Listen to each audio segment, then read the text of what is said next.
15 years' experience in the magazine industry. She's currently working on a semi-autobiographical novel about a 20-something lesbian struggling to come out whilst working in the heady world of women's fashion magazines in the late 90s. Here to read an extract from Closet, can you please give Alison a very warm welcome on stage?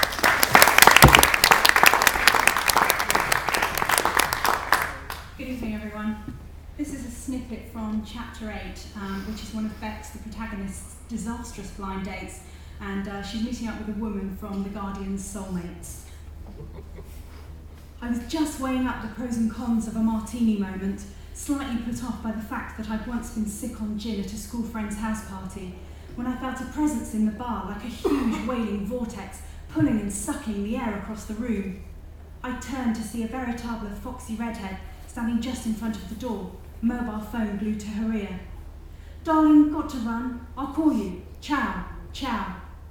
She snapped the phone shut and paused for a moment too long, as if she were waiting for the bar to size up her magnificence. Once she had allowed us to take her in fully, she strutted across the room, her skinny to the point of being barely there heels drilling against the floor like sharp slaps across the face.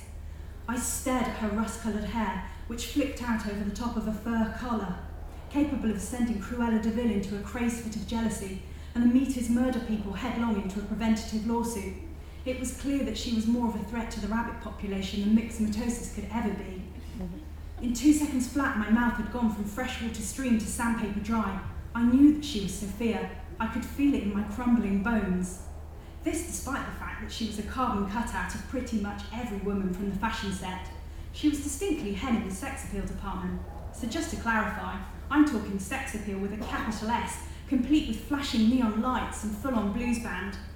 The whole get-up was a bit on the domineering side, which was fine if you were into that sort of thing, but it wasn't exactly up my neat tree-lined little street.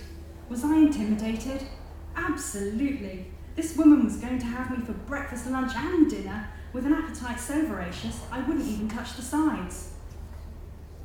"You must be Sophia," I said in a moment of raw courage, most probably stemming from some perverse adrenaline kick I'd received to make up for my short-circuiting nervous system. Or perhaps it was a charge resulting from the terrifying mantra which had been haunting me all week, like a car alarm blaring incessantly in the middle of the night. "Vron's got a boyfriend, Vron's got a boyfriend, Vron's got a boyfriend."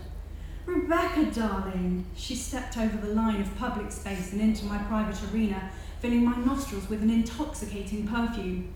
I considered the possibility that it was in fact bottled liquid sex as she moied on my cheeks. "So good to meet you," she purred, glancing down the V of my black top.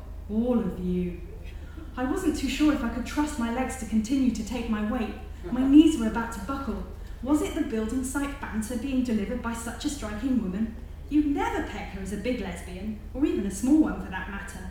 Then again, maybe I was just overpowered by her eau de toilette. "Have you ordered yet?" She gestured to the bored-looking Adonis leaning back against the bar. "Shame, I bet he's not on the menu." Entirely unable to compute her last sentence, I decided to ignore it completely.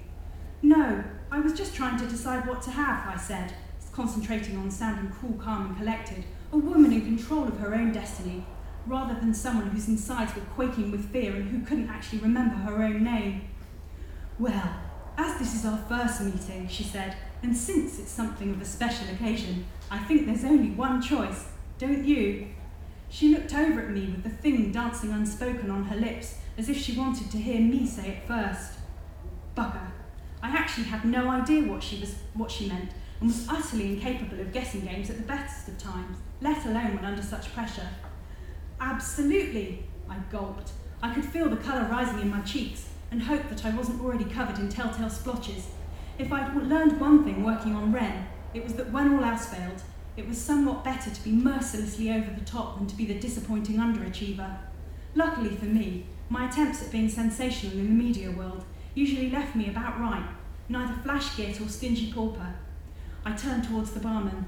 "A bottle of Veuve Clicquot and 2 glasses, please." There was a lurch and a jolt as my ailing bank account was forced to shift up a gear and out of its league. Sophia squeezed my hand, sending my pulse into overdrive. "Champagne bubbles make me naughty," she giggled, looking down her nose at me through fluttered lashes. "Have you ever had a bath filled with champagne?" No."